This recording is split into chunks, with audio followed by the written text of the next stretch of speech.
हडपसरमध्ये सध्या हडपसरचे आमदार चेतन तुपे स्वतःचा खूप प्रचार करत आहेत. काही दिवसांपूर्वी त्यांना राष्ट्रपतींच्या हस्ते पुरस्कार मिळाला. ती संधी घेत त्यांनी प्रचार चालू केला अगदी निवडणुकीच्या आधीपासूनच.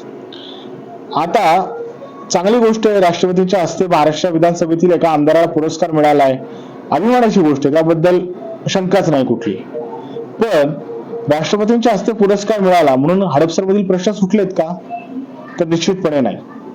हडपसरमधील ट्रॅफिक, हडपसरमधील आरोग्य व्यवस्था, हडपसरमधील वाढती गुन्हेगारी हे प्रश्न अजूनही जसेच्या तसेच आहेत.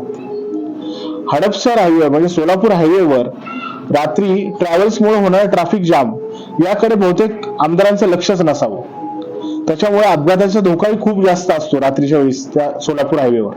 पण इकडे मात्र आमदार साहेबांचं अजूनही लक्ष नाही. चेतन तुपे हे गेल्या 5 वर्षापासून आमदार आहेत, तर त्याही अगोदर 10 वर्ष ते महानगरपालिकेचे सदस्य होते. म्हणजे एकूणच या सगळ्या प्रशासकीय कामांचा त्यांना अनुभव असलाच पाहिजे.